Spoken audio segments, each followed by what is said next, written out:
تاریخی شہر کے اندر ہیں، جیسے آچاریہ لوگوں کے درمیان عام کرنے کی کوشش کیجیے. نونرمان میں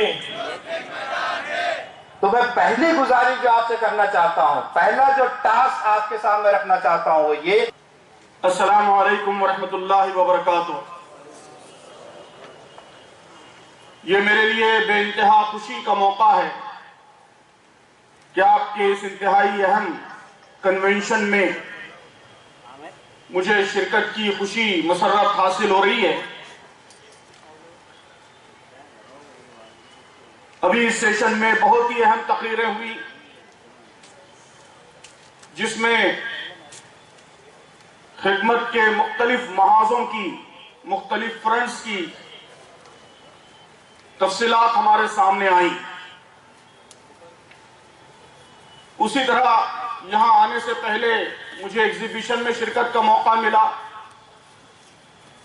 جہاں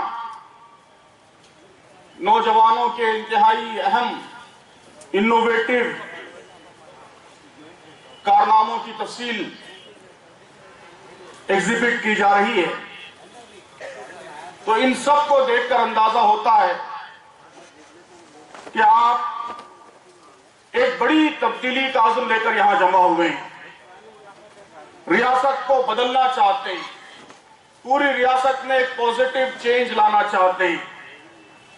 یہ چینج ہر محاذ سے متعلق ہے کہ آپ اس ریاست کو برائیوں سے پاک کرنا چاہتے ہیں، نشے سے پاک کرنا چاہتے ہیں، ہیومن ٹرافکنگ سے پاک کرنا چاہتے ہیں، یہاں کے سٹیز کو سسٹینیبل ڈیولپمنٹ کا ماڈل بنانا چاہتے ہیں، یہاں بزنس کو فروغ دینا چاہتے ہیں، انوویشن کو فروغ دینا چاہتے ہیں، غربت ختم کرنا چاہتے ہیں، نابرابری ختم کرنا چاہتے ہیں.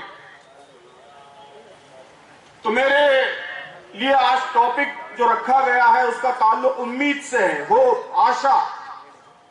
میں سمجھتا ہوں کہ مہاراشٹر کے مختلف مقامات سے اتنی بڑی تعداد میں عزم و حوصلے کے ساتھ اور ایسے بلند مقاصد کے ساتھ جمع ہونے والے نوجوان، یہ خود سب سے بڑی امید ہے، یہ خود سب سے بڑی ہوپ ہے، سب سے بڑی آشا ہے. تو عزیز نوجوانوں، یوتھ ونگ، آپ کی یہ نوجوانوں کی تنظیم یہ امیدوں کا لشکر ہے، یہ حوصلوں کا کارواں ہے، یہ عشق بلاخیز کا قافلہ ہے.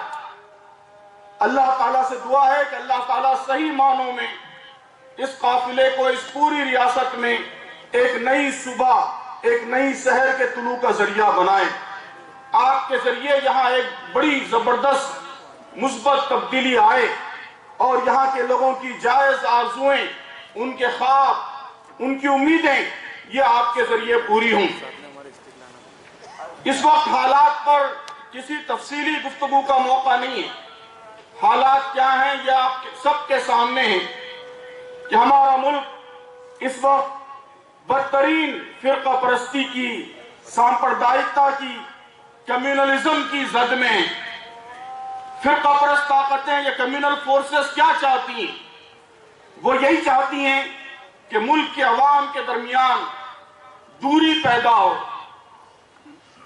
مختلف سامپردائے، مختلف کمیونٹیز، مختلف فرقے وہ ایک دوسرے سے دور ہوں، ان کے درمیان باہم لڑائیاں پیدا کی جائیں، پولرائزیشن پیدا کیا جائے، مسلمانوں کو الگ تھلگ کر کے رکھ دیا جائے. یہ فرقہ پرست طاقتیں یہ بھی چاہتی ہیں کہ مسلمان وہ صرف اپنے مسائل میں الجھے رہیں، صرف اپنی سیکیورٹی، اپنا تحفظ، اپنی سلامتی، اپنے آپ کو بچانا یہ ان کی واحد دلچسپی، ان کی کوششوں کا واحد محور و مرکز بن جائے. ملک کے مسائل پر، پوری ہیومینٹی کے مسائل پر، ریاست کے مسائل پر سوچنے کا، اس کے لیے کنٹریبیوٹ کرنے کا آپ کو موقع ہی نہ ملے. ملک کے ریکنسٹرکشن میں، اس کی تعمیر و ترقی میں آپ کا کوئی رول، آپ کا کوئی کردار نہ ہو.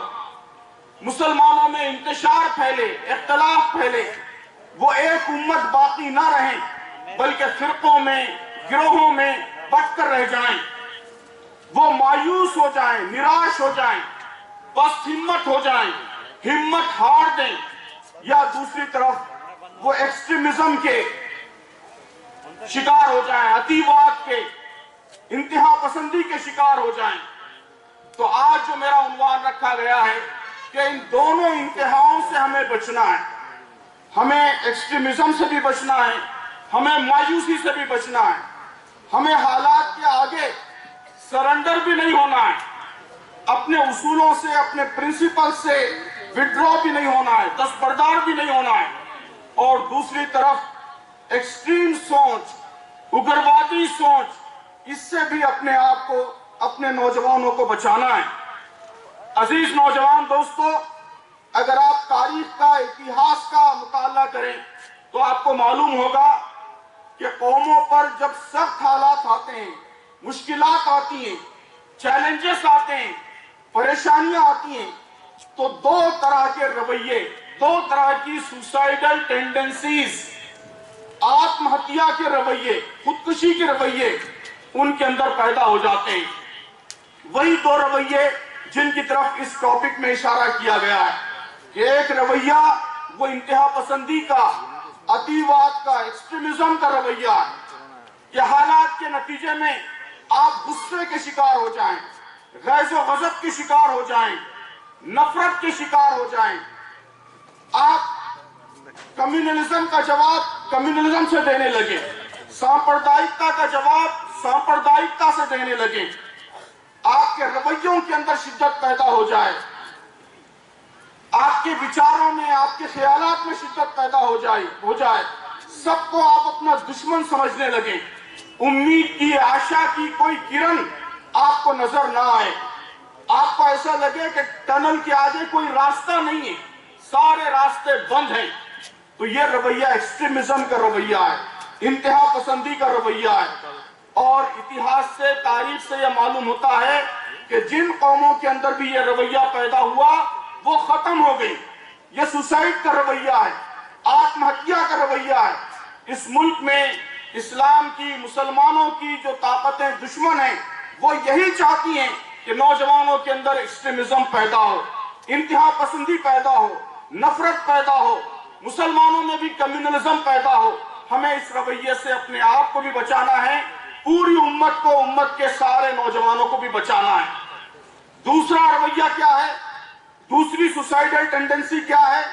اس عنوان میں اس کا بھی ذکر موجود ہے، مایوسی کا رویہ، فرسٹریشن کا، ڈس اپوائنٹمنٹ کا رویہ.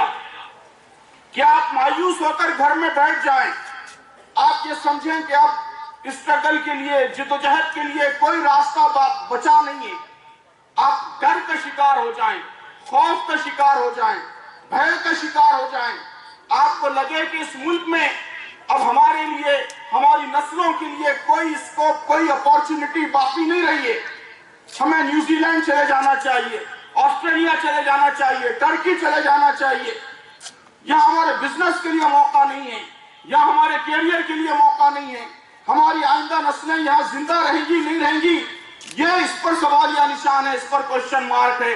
یہ مایوسی کا رویہ ہے، نراشا کا رویہ ہے، ڈس اپوائنٹمنٹ کا رویہ ہے. اتہاس بتاتا ہے، تاریخ بتاتی ہے کہ جن قوموں میں حالات کی سختی نے یہ رویہ پیدا کیا وہ بھی ختم ہو گئی. یہ بھی سوسائڈ کا رویہ ہے، یہ بھی خودکشی کا رویہ ہے. تیسرا رویہ کیا ہے؟ تیسرے رویے کو اس ٹاپک میں اعتدال کا رویہ کہا گیا ہے، ماڈریشن کا راستہ، سنتولن کا راستہ، توازن کا راستہ. میں ہمیشہ اس کے لیے انگریزی کا ایک بڑا خوبصورت لفظ استعمال کرتا ہوں، ریزیلنس. ریزیلنس.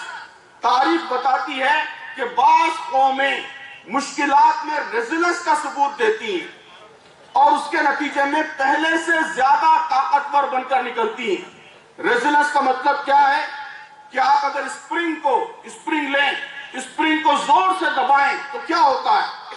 وہ اور قوت سے باؤنس بیک کرتا ہے. یہ ریزیلنس کا رویہ ہے کہ جن قوموں میں ریزیلنس کا رویہ پایا جاتا ہے وہ مشکل حالات سے اور طاقتور بن کر نکلتی ہیں. اللہ تبارک و تعالیٰ اہل اسلام کے لیے جو مشکل حالات پیدا کرتا ہے، قرآن کے مطالعے سے یہی معلوم ہوتا ہے کہ اللہ کے سامنے مقصد یہی ہوتا ہے کہ وہ امت کو اور طاقتور اور پاورفل بنانا چاہتا ہے، امت کا کنٹریبیوشن اور بڑھانا چاہتا ہے۔ فرقہ پرست طاقتیں چاہتی ہیں کہ آپ اس ملک کی تعمیر میں، یہاں کی ترقی میں دلچسپی نہ لیں۔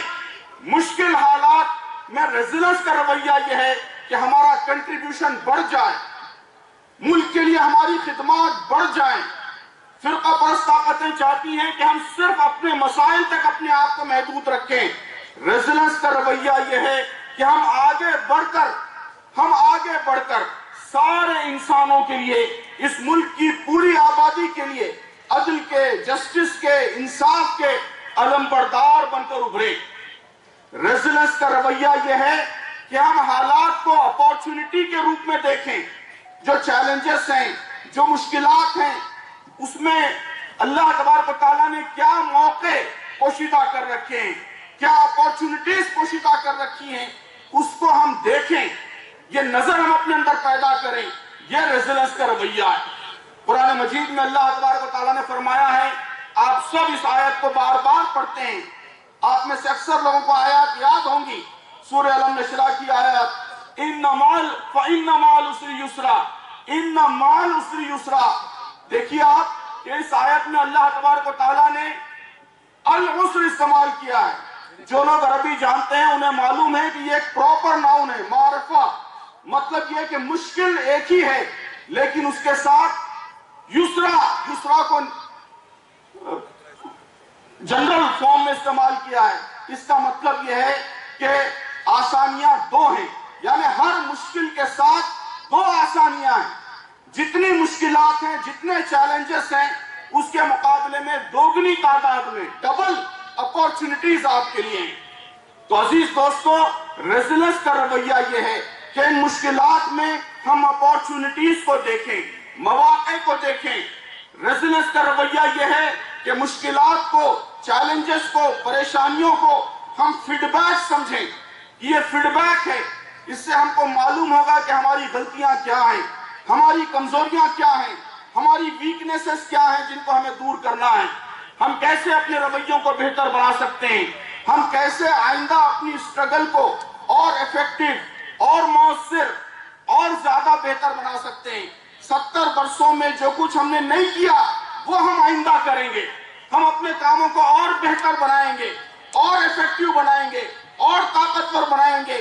تو یہ جو مشکلات کی بھٹی دہکائی گئی ہے وہ اسی لیے دہکائی گئی ہے کہ آپ کو کندن بنا کر نکالا جائے، تاکہ آپ اپنا رول، اپنا کردار اس ملک میں اور بہتر طریقے سے انجام دے سکیں۔ عزیز دوستو، ریزیلنس یہ ہے، ابھی آج کی تذکیر میں سیدنا یوسف علیہ السلام کا ذکر آیا۔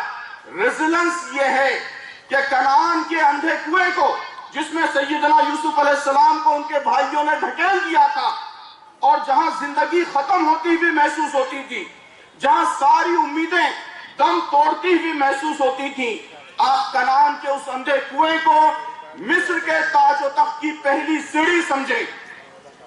اور اس کے بعد سیدنا یوسف علیہ السلام کو مصر کی جیل میں طویل عرصے تک قید رہنا پڑا، جیل کی زندگی برداشت کرنی پڑی۔ آپ مصر کی اس طویل قید کو مصر کے تاج و تخت کی دوسری سیڑھی سمجھے۔ پہلی سیڑھی کنعان کا اندھا کنواں، دوسری سیڑھی مصر کی طویل قید، اور ان دو سیڑھیوں سے گزر کر سیدنا یوسف علیہ السلام مصر کے تاج و تخت پر متمکن ہوئے۔ یہی اللہ تبارک و تعالیٰ کی سنت ہے۔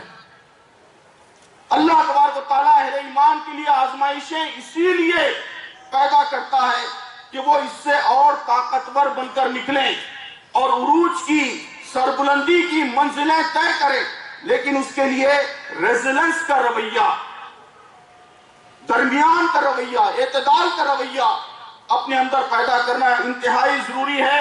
تم دیے باد مخالف سے نہ گھبرائے عقاب، یہ تو چلتی ہے تجھے اونچا اڑانے کے لیے۔ عزیز دوستو، ابھی میں نے سورہ اعراف کی آیت پڑھی ہے، اس میں اللہ تبارک و تعالیٰ نے ایک بڑا اہم حکم دیا ہے، قُلْ أَمَرَ رَبِّي بِالْقِسْطِ، اے محمد صلی اللہ علیہ وسلم ان سے کہو کہ میرے رب نے راستی کا، انصاف کا، اعتدال کا حکم دیا ہے۔ مفسرین نے یہاں قسط کا ترجمہ اعتدال بھی کیا ہے، ماڈریشن، کہ اللہ تبارک و تعالیٰ نے اس کا حکم دیا ہے۔ اور اس کا حکم تو یہ ہے کہ ہر عبادت میں اپنا رخ ٹھیک رکھو اور اسی کو پکارو، اپنے دین کو اس کے لیے خالص رکھ کر۔ اللہ تبارک و تعالیٰ نے اس آیت میں بڑی اہم بات کی طرف اشارہ فرمایا ہے کہ نماز میں اللہ تبارک و تعالیٰ نے یہ حکم دیا ہے کہ ہم اپنا رخ ٹھیک قبلے کی طرف رکھیں۔ ہم جب نماز پڑھتے ہیں، سفر میں ہوتے ہیں، تو اپنے فون کے ذریعے قبلے کا ایگزیکٹ رخ معلوم کرتے ہیں۔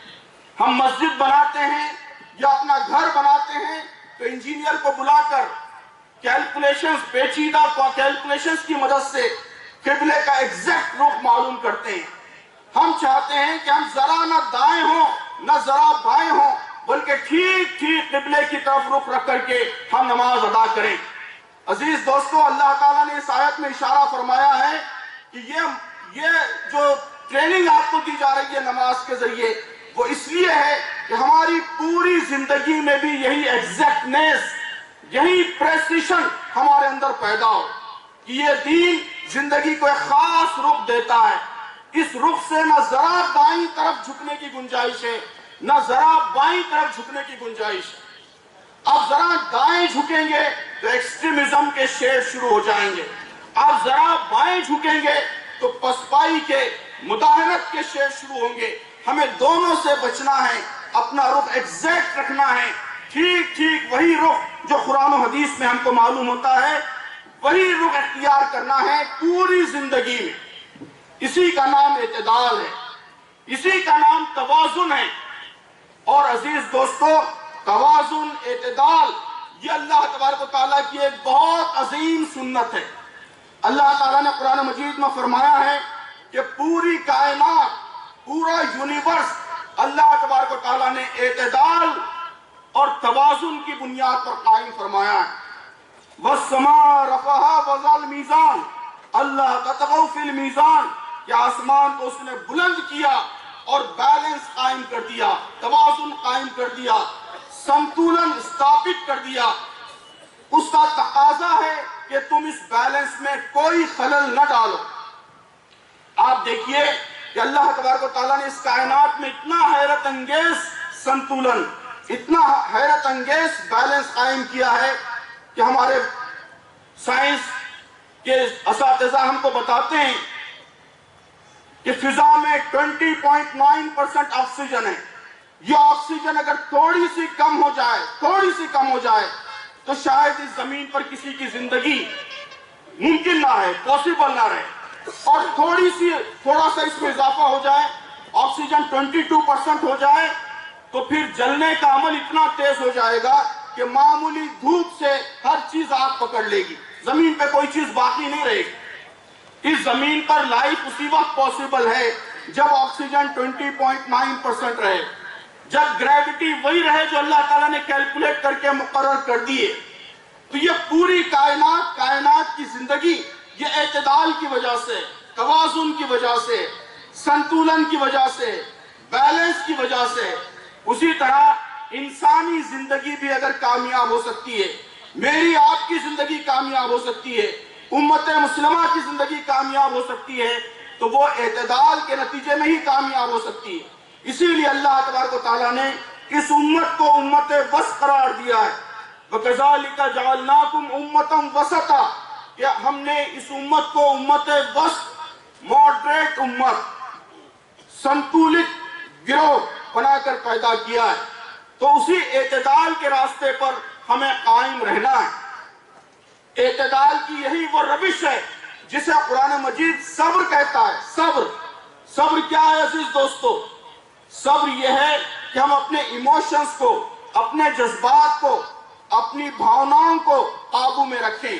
یہی صبر ہے۔ دنیا میں جتنی برائیاں ہیں، جو کچھ بگاڑ ہے، وہ بگاڑ صرف اور صرف اس وجہ سے پیدا ہو جاتا ہے کہ ہمارے جذبات بے قابو ہو جاتے ہیں، ہمارے کنٹرول کے باہر ہو جاتے ہیں۔ ابھی یہاں جن برائیوں کا ذکر ہوا، ڈرگز، لوگ کیوں ڈرگ ایڈکٹ بن جاتے ہیں؟ کہ وہ اپنے جذبات پر قابو نہیں رکھ پاتے، اپنے نفس پر قابو نہیں رکھ پاتے۔ لوگ کیوں ہیومن ٹرافیکنگ کا شکار ہو جاتے ہیں؟ وہ اپنے نفس پر قابو نہیں رکھ پاتے۔ اسی طرح انتہا پسندی کا لوگ اسی وقت شکار ہوتے ہیں جب وہ اپنے جذبات پر، اپنے ایموشنز پر قابو نہیں رکھ پاتے۔ اگر آپ اپنے غصے کے ایموشن کو کنٹرول میں نہ رکھیں، اگر آپ بدلہ لینے کے، انتقام کے جذبے کو کنٹرول میں نہ رکھیں، تو آپ ایکسٹریمزم کا شکار ہو جاتے ہیں۔ اور اسی طرح اگر ڈر کے جذبے کو کنٹرول میں نہ رکھیں، خوف کے جذبے کو کنٹرول میں نہ رکھیں، مایوسی کے جذبے کو کنٹرول میں نہ رکھیں، تو ہم مایوس ہو جاتے ہیں، ڈر کا شکار ہو جاتے ہیں، مطمئنت کا شکار ہو جاتے ہیں۔ دونوں طرح کے جذبات کو کنٹرول میں رکھنا ہے۔ کچھ جذبات وہ ہیں جو ہمیں ایکسٹریمزم کا شکار بناتے ہیں، اور کچھ جذبات وہ ہیں جو ہمیں مایوسی کا، ڈس اپوائنٹمنٹ کا، خوف کا شکار بناتے ہیں۔ قرآن مجید کہتا ہے کہ کامیابی کا راستہ یہ ہے کہ تمہارے اندر صبر کی صفت پیدا ہو۔ صبر کا مطلب یہ ہے کہ اپنے ایموشنز، اپنے جذبات، اپنے نفس، اس کو قابو میں رکھنے کی، اس کو کنٹرول میں رکھنے کی ہمارے اندر صلاحیت پیدا ہو۔ ہمارے ایموشنز وہ ہماری وزڈم کے، ہماری عقل کے تابع ہوں، ہماری عقل کے ماتحت ہوں۔ عقل اور وزڈم کے مطابق ہمارے ایموشنز، ہمارے جذبات گورن ہوں۔ قرآن مجید کہتا ہے کہ یہ صفت، صبر کی یہ صفت، یہ کامیابی کی ضمانت ہے، یہ کامیابی کی لازمی شرط ہے۔ تو اس ملک میں اگر آپ کامیاب ہونا چاہتے ہیں، آگے بڑھنا چاہتے ہیں، جو کچھ اس سیشن میں راستے دکھائے گئے ہیں ان راستوں پر چلنا چاہتے ہیں، تو عزیز نوجوانوں، سب سے اہم چیز یہ ہے کہ صبر کی یہ صفت پیدا کیجئے۔ قرآن کہتا ہے کہ صبر یہ اول العزم انبیاء کی صفت ہے۔ فَاصْبِرْ كَمَا صَبَرَ اول العزم من الرسل، کہ صبر کرو جیسا کہ اول العزم انبیاء نے، اول العزم پیغمبروں نے صبر کیا۔ قرآن کہتا ہے کہ صبر کے راستے پر چلو، اپنے ایموشنز کو کنٹرول میں رکھو، تو تمہارے دشمنوں کی ساری سازشیں ناکام ہو جائیں گی، ساری کانسپریسیز ناکام ہو جائیں گی۔ وَإِن تَصْبِرُوا وَتَتَّقُوا لَا يَضُرُّكُمْ كَيْدُهُمْ شَيْئًا، کہ اگر تم تقوی سے کام لو اور صبر سے کام لو تو تمہارے دشمنوں کی کوئی سازش، کوئی کانسپریسی تم کو نقصان نہیں پہنچائے گی۔ قرآن کہتا ہے کہ اللہ تبارک و تعالیٰ نے جن قوموں کے ساتھ اپنے وعدے پورے کیے، جنہیں سربلندی عطا کی، جنہیں عروج عطا کیا، جنہیں کامیابی عطا کی، وہ صرف اور صرف اس وجہ سے تھا کہ انہوں نے صبر کا رویہ اختیار کیا۔ وَتَمَّتْ كَلِمَةُ رَبِّكَ الْحُسْنَىٰ عَلَىٰ بَنِي إِسْرَائِيلَ بِمَا صَبَرُوا، کہ بنی اسرائیل کے سلسلے میں اللہ تعالیٰ کے وعدے پورے ہوئے صرف اس لیے کہ انہوں نے صبر کا رویہ، صبر کا راستہ اختیار کیا تھا۔ تو عزیز نوجوانوں، اعتدال کا راستہ، صبر کا راستہ، ماڈریشن کا راستہ کیا ہے؟ میں 2-3 پوائنٹس، صرف پوائنٹس کی شکل میں سمرائز کرتے ہوئے، اس کا خلاصہ بیان کرتے ہوئے اپنی بات ختم کرتا ہوں کہ صبر کا، اعتدال کا راستہ یہ ہے کہ ہم ہرگز اشتعال کا شکار نہ ہوں، ہم پرووک نہ ہوں۔ آج ساری اسلام دشمن طاقتیں، کمیونل فورسز، وہ طرح طرح سے آپ کو پرووک کرنا چاہتی ہیں، آپ کو جذبات میں لانا چاہتی ہیں، آپ کو اشتعال میں لانا چاہتی ہیں۔ صبر یہ ہے کہ ہم پرووک نہ ہوں، ہم مشتعل نہ ہوں، ہم جذبات میں غصے اور غیظ سے بے قابو نہ ہو جائیں۔ صبر اور اعتدال یہ ہے کہ اس کے ساتھ ساتھ ہم مایوس نہ ہوں، ہم ہمت نہ ہاریں، ہم خوف کے، ڈر کے شکار نہ ہوں۔ پھر کیا کریں؟ کیا کریں؟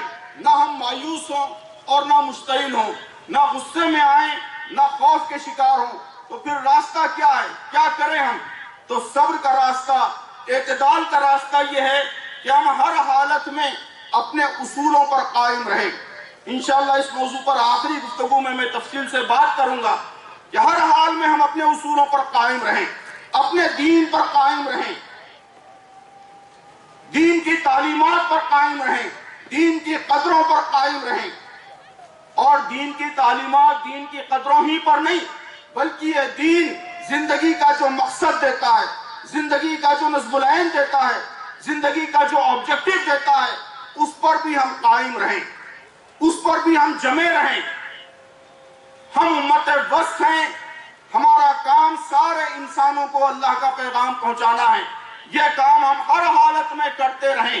یہ صبر کا رویہ ہے، یہ اعتدال کا راستہ ہے۔ ہم صرف مسلمانوں کے لیے نکالے نہیں گئے ہیں، ہم اخرجت للناس ہیں، سارے انسانوں کے لیے نکالے گئے ہیں۔ سب کو برائی سے بچانا ہمارا کام ہے، سب کو جسٹس فراہم کرنا یہ ہمارا کام ہے، سب کے کام آنا یہ ہمارا کام ہے، سب کے مسائل حل کرنا یہ ہمارا کام ہے۔ اس کام پر ہم پوری استقامت کے ساتھ قائم رہیں، یہ کام کرتے رہیں مسلسل، حالات چاہے جیسے بھی ہوں۔ یہ صبر کا رویہ ہے، یہ اعتدال کا راستہ ہے۔ صبر کا رویہ یہ ہے کہ ہر حال میں ہم جسٹس پر، عدل پر قائم رہیں، کسی کے ساتھ کسی صورت ناانصافی نہ ہو، کسی کے ساتھ کسی صورت انجسٹس نہ ہو۔ قرآن مجید ہمیں یہ حکم دیتا ہے کہ لا یجرمنکم شنآن قوم علی اللہ تعدلوا، کہ کسی قوم کی دشمنی بھی تم کو اتنا پرووک نہ کرے کہ تم جسٹس سے پھر جاؤ۔ تو ہم کسی حال میں کسی کے ساتھ انجسٹس نہیں کریں گے، بلکہ سب کو جسٹس فراہم کرنا، سب کو انصاف فراہم کرنا، یہ ہمارا کام ہوگا۔ اس کام پر قائم رہنا، یہ کام مسلسل کرتے رہنا، یہ اعتدال کا راستہ ہے۔ تو یوتھ ونگ اسی مقصد کے لیے قائم ہوئی ہے، اسی اعتدال کے راستے پر وہ پوری امت کو، امت کے سارے نوجوانوں کو لانا چاہتی ہے، ہر طرح کے غلط رویوں سے انہیں بچا کر اس راستے پر ان کو آگے بڑھانا چاہتی ہے جو راستہ اسلام ہمیں سکھاتا ہے، جو راستہ ہمارے محبوب رسول حضرت محمد صلی اللہ علیہ وسلم نے ہم کو سکھایا ہے، جس پر چل کر دکھایا ہے۔ اور آپ کے ساتھ ساتھ آپ کے صحابہ نے، تابعین نے، اولیاء اللہ نے، بزرگوں نے جس پر چل کر دکھایا ہے، اسی راستے پر ہم چلیں، ساری امت کو چلائیں، یہی اعتدال کا راستہ ہے۔ تو عزیز نوجوانوں، مجھے امید ہے کہ انشاءاللہ یہاں سے آپ اسی اعتدال کے پیغام کو امت کے سارے نوجوانوں میں عام کریں گے۔ آج سب سے زیادہ اسی کی ضرورت ہے، یہ ہمارا رویہ بن جائے، ہمارا ایٹیٹیوڈ اعتدال پر مبنی ہو جائے، تو اس امت کے اندر بڑی غیر معمولی طاقت ہے، بڑی غیر معمولی قوت ہے۔ انشاءاللہ یہ حالات، یہ چیلنجز ہمارے لیے دروازے بنیں گے، نئے راستوں کو کھولنے کا ذریعہ بنیں گے، نئی اپورچونٹیز کو واہ کرنے کا ذریعہ بنیں گے انشاءاللہ العزیز۔ اللہ تعالیٰ سے دعا ہے کہ اللہ تعالیٰ یوتھ ونگ سے یہ عظیم الشان کام لے، آمین۔ وآخر دعوانا الحمدللہ رب العالمین۔ نوجوانوں کے سمان میں